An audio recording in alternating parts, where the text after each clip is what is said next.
السلام علیکم ورحمۃ اللہ وبرکاتہ۔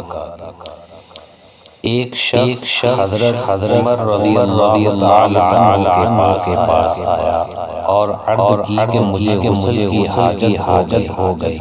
اور پانی نہیں ملا تو میں کیا کروں؟ اس پر عمار بن یاسر رضی اللہ عنہ نے حضرت عمر بن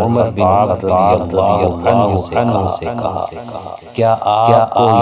یاد نہیں جب میں اور آپ سفر میں تھے، ہم دونوں جنوبی ہو گئے، آپ نے تو نماز نہیں پڑھی لیکن میں نے زمین پر لوٹ لیا اور نماز پڑھ لی۔ پھر میں نے نبی کریم صلی اللہ علیہ وسلم سے اس کا ذکر کیا تو آپ نے فرمایا کہ تجھے بس اتنا ہی کافی تھا اور آپ نے